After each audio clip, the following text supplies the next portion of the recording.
We're trying to fill a very special order that needs to ship long distance. Coming up next on The Journal. Hi friends, and welcome. It's a little cold, a little snowy here on our bend in the river, but today's adventure, well, let's just say it's close to home and real special. It did start over the holidays, I should tell you that. We had all the family in, save our son-in-law, Chris Peterman, who's in the Air Force. He's deployed currently over in Korea. And if you have a service member in your family, you know what that's like, especially this time of year.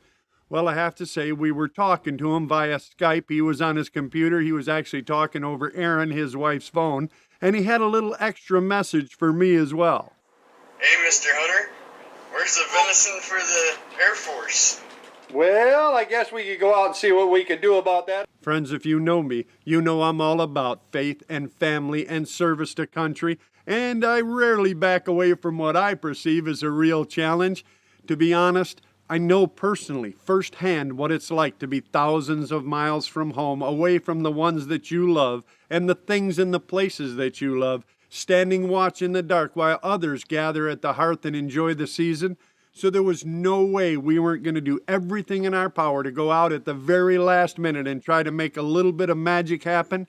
We would go afield and do our very best to get enough venison to send over to Chris and his outfit. Hey friends, I'm your host, Kyle Randall. This is my Wilderness Journal, and we're going on a last-minute mission for some Air Force jerky right now. Like the ghosts of seasons past, smoke from the still-burning home fires hung in the air.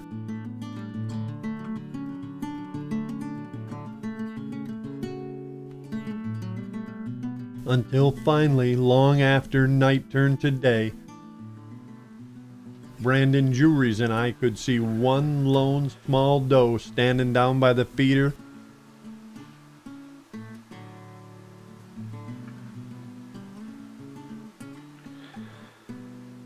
Not a shooter. Nope.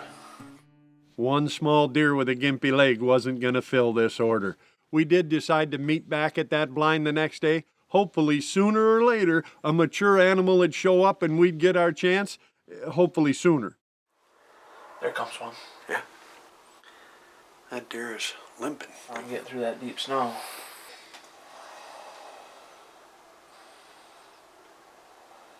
The same small doe we'd seen the previous morning was working its way out across in front of our blind. That's that same deer from yesterday morning. Oh yeah, limping. Yep. 3 minutes after 5. Called that pretty good. But so far, that's all we'd seen. That is until... Another one. With 2 phones with it. Yeah.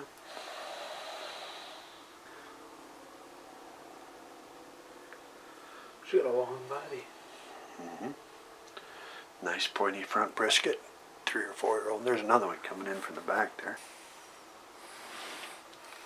I mean another full-size doe with 2 fawns. Another group of deer was working its way in front of us. At over 200 yards, I wasn't real concerned with spooking them unless Brandon did something real Western. That front one right here. Closest deer. Yeah. Still, we needed to pick the right deer and then get it in the spot to make the right shot.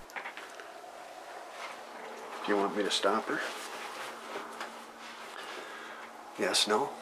Got all kind of time. She's just going to the feeder.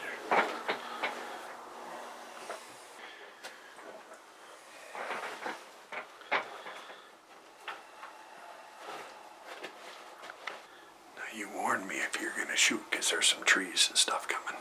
Right.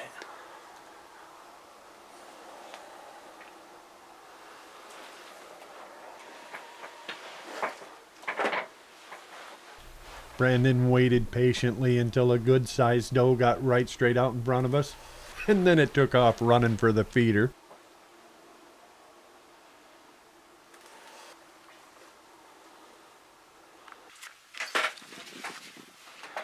I believe that'd be her. We really didn't want to wait till the deer got all the way over to the feeder. They tend to bunch up. We wanted to get a shot when they were still right out front. Yeah, that's what we wanted to do. Unfortunately, by the time Brandon got set up out another window... The one with the butt facing me by the... There's 3 deer to the right. The deer that's facing the wrong way away from the feeder appears to be the biggest. Yes. See what I'm saying? Yep. Problem is now they're all knotted up in there. At over 200 yards with the naked eye, there would be no way to get a responsible shot. And even with Brandon's scope, he was going to have to be more than a little careful. So if she turns, that's when I want to take. All right. It's definitely an adult, it's a mature animal. Yep. And then, when the deer finally started to separate a little bit, I whispered over to Brandon, "As your fire commanding control, you're cleared to go hot." The other big one is up against that tree. Is that correct? Near as I can tell. Right by that post? Yeah, kind of. Kind of by herself right there to the left? Yeah, the big one is the deer under the feeder to the right, and immediately to her head. So the two biggest does are facing each other under the feeder. The one on the left has a fawn in front of it, And then I had to stop him again. and now a fawn behind it. Now it seemed like we had too much of a good thing. There were so many deer crowded around that feeder. Brandon dare not take a shot. We were over 200 yards away, and at that distance, you need to know exactly what's behind your target. And on top of that, the light was starting to fade. We really were down to the last couple of days. We needed something to happen, and we needed it to happen pretty quick. So there, see her? She just ran that other deer off across the face of the feeder.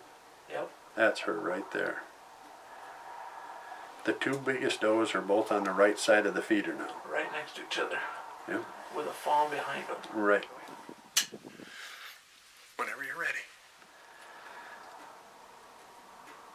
And one of the big does just moved to the left. The other one's following it. Her butt's to you on the right. Yep.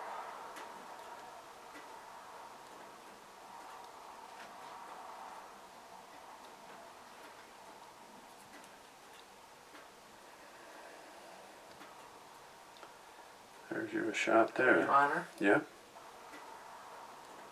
Can I shoot? I don't care. I heard something hit.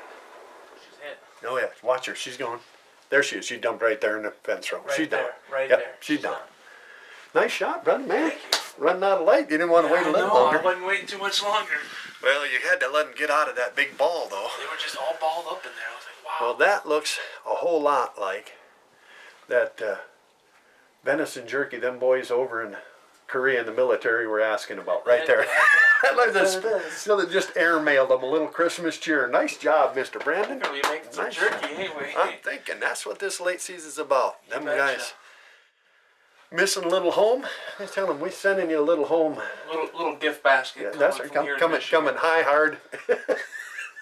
Airmail's bringing it. Nice job, outstanding. And she went down right there. She did, yeah. I just turned up to look at you, and out of the corner of my eye, I seen her back feet flip over. She's done right there. Well, excellent. Let's go get her before it gets any darker. What do you say? Yeah, that sounds like a good idea to me. All right, brother man. Nice shooting. Thank you.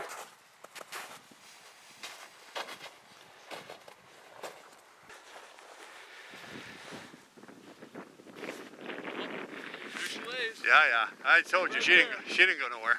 Wow. Go get her. Yeah, she's all done. Yeah, she's done.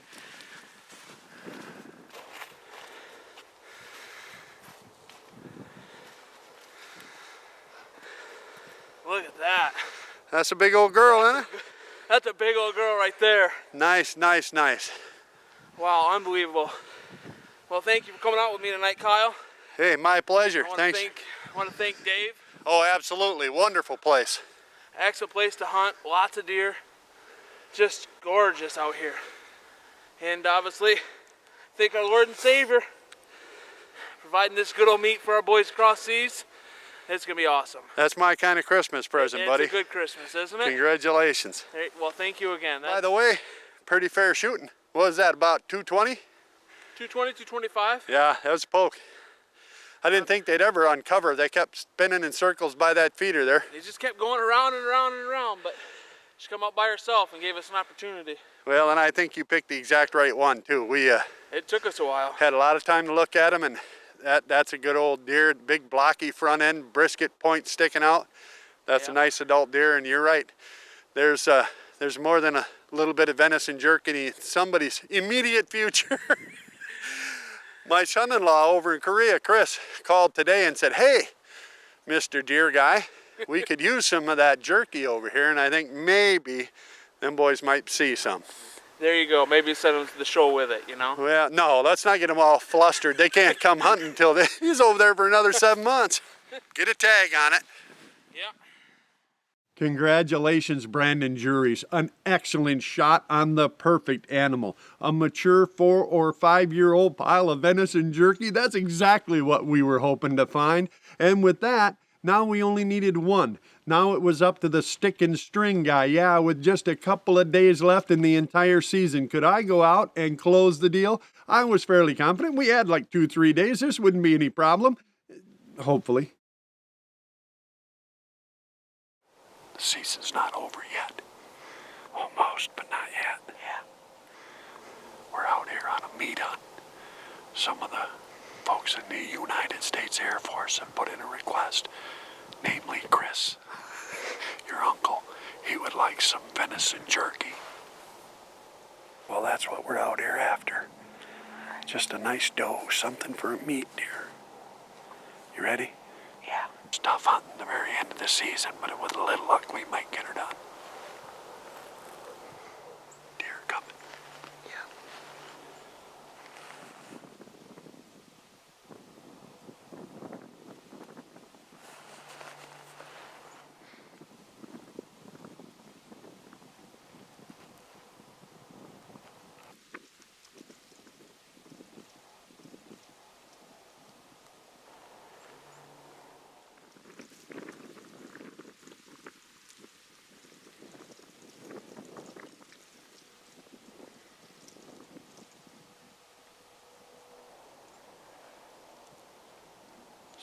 Things were looking up. With only 2 days to hunt, we already had a decent doe out in front of us. I just wanted to watch and make sure she was alone, maybe wait, see if anything else showed up. But either way, this was the kind of deer you hope to see in this late in the season. Trust me, you never know. Keep your eye on that one. We might think that's a good size doe. And I don't see she doesn't have any fawns. And then, just as I was thinking about trying to get up and get a shot, 2 more did. Another doe and fawn started working their way in.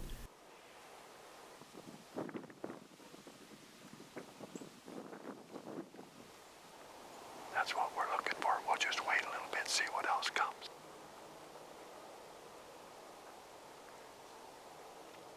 And as they got up close, I realized I recognized one of these deer. Crooked Ear was an old doe that we'd seen in this area for 7 or 8 years in a row. She had a very distinctive crumpled up left ear, and she always came to this area to have her fawns.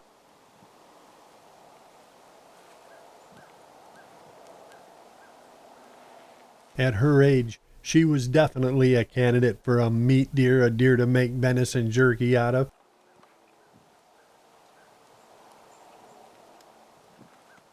Now all I needed was to get up on my feet and then have one of these deer get in a place where I could draw without getting caught.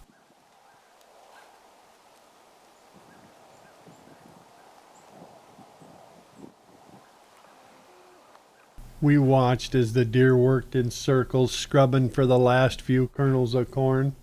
There was no way I could risk getting up with them moving around this much. As soon as you start looking at one of the others will catch you, and then they'll all be gone. We needed to wait for them to settle, if they would, and then maybe I could try a shot. And then again, maybe not. When that deer moved off, my heart literally sank. I was starting to second guess myself. I was wondering, did I wait too long? Trying to harvest a deer this late in the season is tough. Trying to do it with archery gear, I may have made this just a little bit too difficult. And on top of that, I really did only have a day and an hour left to hunt. But I will tell you, friends, disappointing a group of young men and women half a world away after I made them a promise, well, that's just not the way we intended to wind up this year or any other year. Fortunately, A couple of the deer were already starting to work their way back around. In fact, one of them had already moved up into my shooting lane. Unfortunately, they were both angling head on. If I tried to stand up, they would definitely catch us and it'd be all over before we really got started. And to make matters worse, Crooked Ear wasn't even coming back in, and the two deer that were left were becoming more and more agitated with each other. And to me it looked like they were getting more and more spooky. In fact, just the sound of a car going down the road sent one of them running. I was truly beginning to think this wasn't going to happen.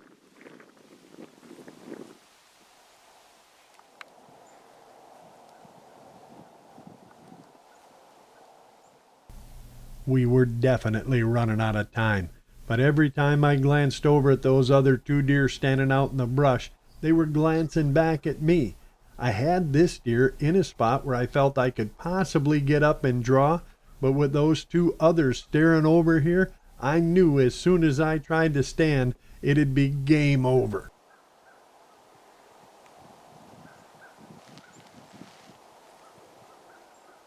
I was actually sitting there thinking, well, old man, you better make a decision pretty quick. And then something made it for me.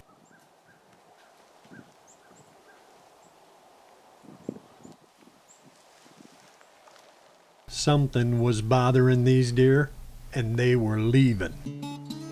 Something spooked them. It was starting to get really tense up in that tree stand.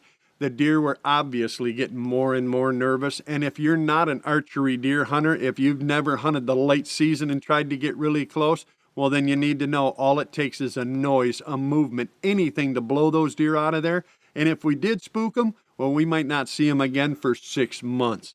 Friends, it's a tough thing to sit there and want it, but you have to know that if you make that mistake, well, you're going home with little more than cold feet and empty pockets. We watched, more or less helpless, as the deer cut around in a big circle and started heading back out the way they'd come. And then, for some reason, a couple of them turned around and started coming back. They're coming around. I'm going to get up and be real still.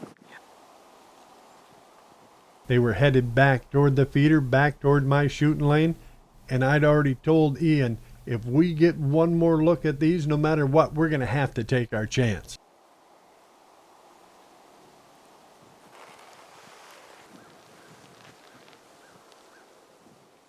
I'd managed to get to my feet and bring my bow around without spooking them. Now all I needed was for this deer to move just a little bit, get a little bit sideways, and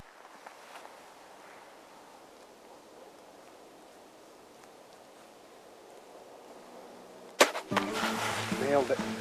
Nailed it. It ain't gonna go nowhere. Yep. We nailed that one, buddy. Chris, there's some venison coming your way, buddy.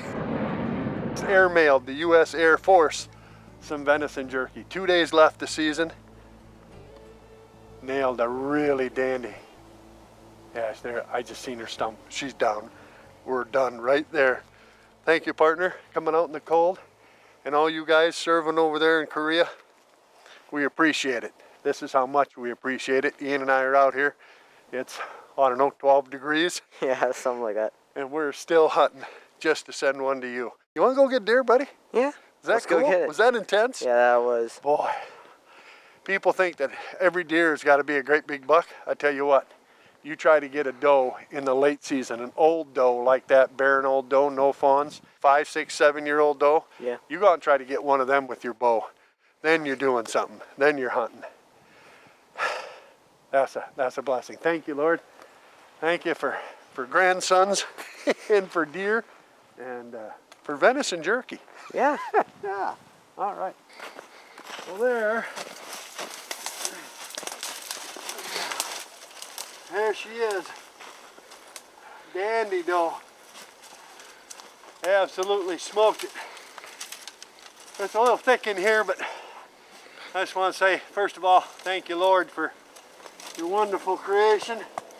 The bounty, you know, don't give up hunting just because the early season's gone. It's, I think, 3 days to the end of season, and we still managed to get one. I truly, truly appreciate you coming out, Ian, and helping me out.